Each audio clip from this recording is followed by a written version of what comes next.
Hello friends, we are on our way to Rockaway Beach. We are picking up our friend Luck. She has summer Fridays, so she can take most of the early of the weekend and enjoy.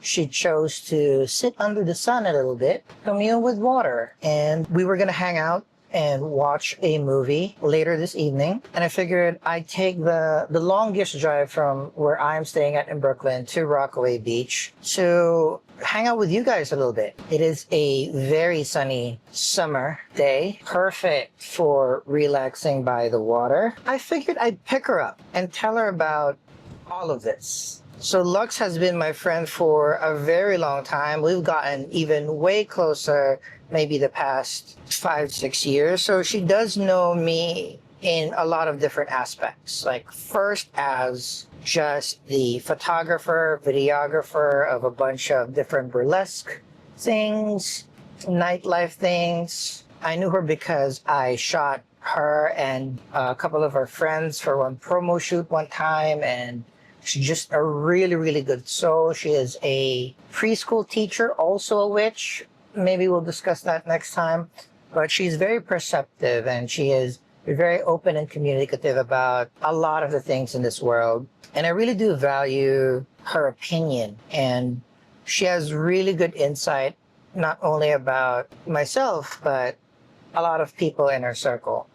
And one thing that she knows about me is I've never been the best in front of the camera. Oh, I can yap, but I typically yap in controlled environments. I figured I'd do the car setup, and then during our very, very long drive home, I can tell her about my journey into vlogging and creating, where I'm putting myself out there rather than the talent and the art and the craft of my friends. Yeah, I identify as an introvert. I tend to lose a little bit of energy when communicating with people, particularly in bigger groups. I'm not a crowd person. I like more intimate settings. Don't get me wrong. If it's, a dinner party between 4 and 8 people, I will crush that. But when it's a house party, when there's dozens of people and I only know the hosts, it becomes a little bit more difficult for me to carve a path into established groups conversations. So that's why one of the main drivers of me vlogging is being able to really dig in deep myself and get a little bit better in communicating, get a little bit better in articulating. Of course, there's a lot more deep aspects of why being able to vlog and self-reflect and meditate is very important. But on the technical aspect, just being camera ready or being conversation ready is a skill that is very transferable in day to day.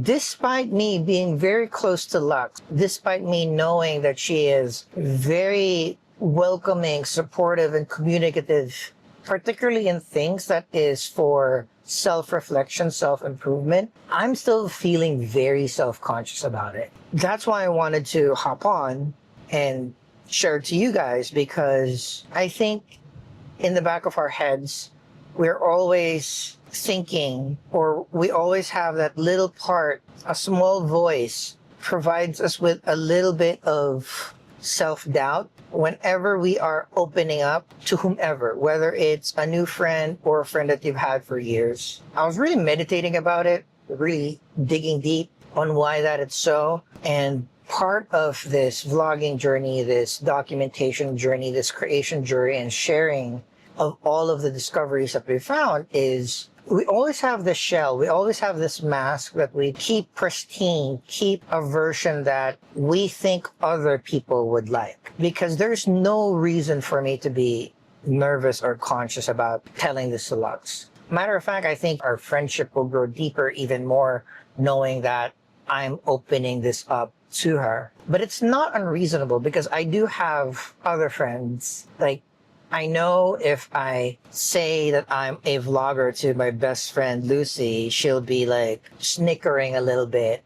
I know it's in jest and it's fun, and deep inside she is happy for me, but that's just how city folk, New Yorker folk people we are. We rag on each other and we give each other a hard time, and that's our language of love. So that still kind of like swirls in my head. There will be a few people that will say that you're 40 fucking years old. What the fuck are you doing talking to camera thinking that somebody would listen? And that's always going to be there. And we're always going to have embrace and accept it, because as I've seen, as you've seen, there are people that value what we say. And it only takes one person. It doesn't need to be thousands of people. We're not doing this for subs and likes and brand deals, though those things will always be awesome. We're doing this because there's a part of us that is seeking connection. And that connection can be external with other people that might have same outlook, maybe a different outlook to keep us accountable in things that we do. But also we're seeking connections within our inner selves, trying to balance that side of us that always says like, I'm fucking awesome. And then another side of us that on occasion say that I'm worthless. Why would anybody spend the time of day? We always want the more positive side to win, but we always need that grounded part too. We can't just be all self-centered. Not everything that we say is going to be great or correct. We might be saying a lot of stuff that might damage other people too. But I'm always like, if you feel it authentically, if it's your truth, better out than in. A healthy combination, understanding that, yes, this is our truth, this is our path, this is our voice. We are taking our well-deserved space in the world, but also being self-aware about what the world is feeling. Are we actually correct? Are we actually sending out a good message? And if not, do we have the infrastructure, the people, to call us out on it constructively, where we'll accept it and use it for the better and not be defensive? I'm always fighting with that, particularly as, you know, a person that is a manager, person that has some form of authority over other people's lives. We always want to make sure that we're taking into account our surroundings, our environment. We're constantly improving. And I think that's the best word. It's improvement. It's not change for trend or fad or just because somebody else says that. We have to decide that for ourselves. You know, we have to be very self-critical. So yeah, I'm just letting it out there, venting a little bit, because it is, it's still, and for the life of me, I cannot understand why. It's still nerve-wracking to tell some friends about these new things that we are getting into. It's wildly there. If I told anybody like, oh, I'm taking archery or I'm, you know, taking figure skating lessons, nobody would bat an eye. But whenever we say like, oh, I'm trying to be a content creator, oh, I'm vlogging, oh, I'm hopping on TikTok or YouTube, there's always some who would say like, oh, that's dope, that's so brave, and a few will be like, why? But they're entitled to their opinion too. We also have to understand that there are people like that will not agree on our outlook. And it's up to us whether we will let that affect us for the good or for the bad.